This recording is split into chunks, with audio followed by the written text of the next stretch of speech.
जय दोस्तों, Shiv Shakti Dham YouTube channel में आपका स्वागत है।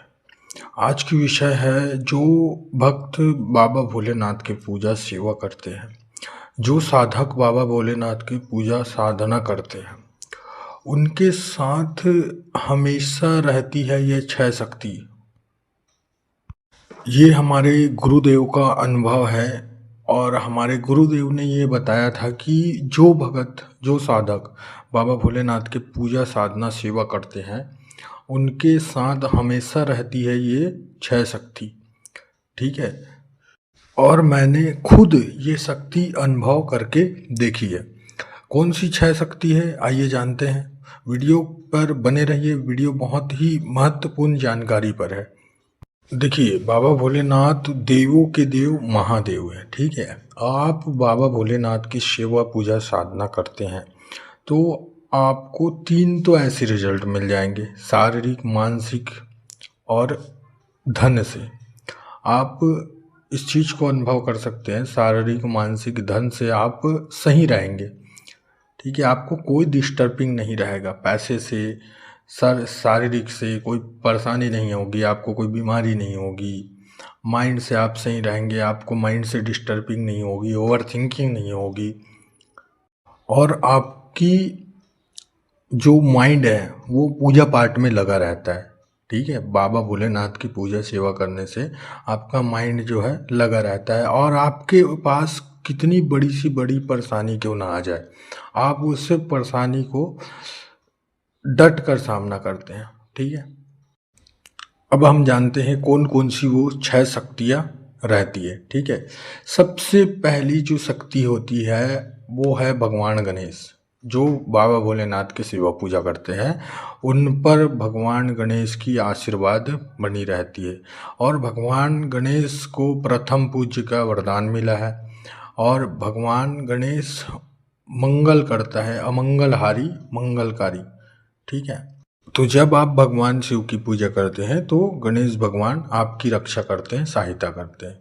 दूसरी शक्ति है भैरव बाबा। भैरव बाबा भगवान शिव के ही अंश अवतार हैं। ठीक है।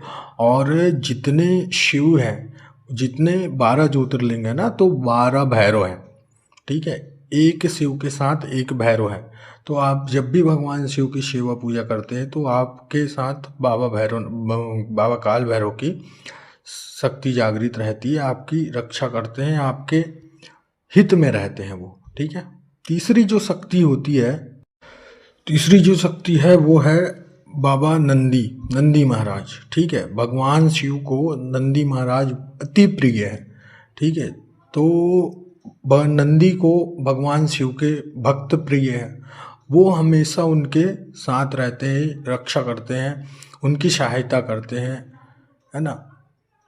और नंदी महाराज को, जैसे भगवान शिव को नंदी महाराज प्रिय है ना, वैसे माता पार्वती को भी नंदी प्रिय है। तो नंदी का भी पूजा होता है। जैसे आप भगवान शिव का पूजा किए, माता पार्वती का पूजा किए, फिर नंदी का पूजा होता है ना। तो नंदी महाराज आपके हित में रहते हैं।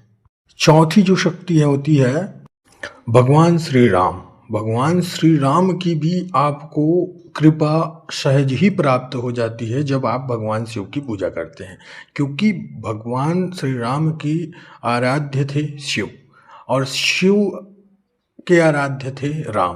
तो एक दूसरे के इन लोग पूरक हैं। ठीक है। ये इनकी माला जपते हैं, ये इनकी माला जपते हैं। तो भगवान शिव की अगर आप सेवा पूजा करते हैं तो भगवान राम की कृपा आपको सहज ही प्राप्त हो जाती है। पांचवें जो शक्ति है वो है हनुमान जी महाराज। हनुमान जी महाराज भगवान शिव के ही अंश अवतार हैं, है ना। 11वां रुद्र अवतार बोला जाता है उनको। और भगवान शिव के जब आप पूजा करते हैं ना, तो आपको हनुमान जी की कृपा यूं ही सहज में ही मिल जाती है। आपको कोई बहुत ज़्यादा मेहनत करने की ज़रूरत नहीं पड़ती। भगवान शिव को एक लोटा जल भी आप समर्पित करते हैं ना, तो उससे भगवान हनुमान जी महाराज स्वयं ही प्रसन्न हो जाते हैं। छठी और लास्ट जो शक्ति होती है माता काली की। माता काली भगवान शिव को प्रिय है। भगवान शिव महाकाल है, महाकाल की महाकाली है वो। ठीक है। माता काली की शक्ति आपको सहज ही प्राप्त हो जाती है भगवान शिव की जब आप सेवा पूजा करते हैं तो ये है 6 शक्ति जो भगवान शिव की पूजा सेवा से आपके साथ चलती है। तो मुझे आशा है ये जानकारी आपको पसंद आई होगी। चैनल पर नए हैं तो लाइक कीजिए, शेयर कीजिए, सब्सक्राइब कीजिए।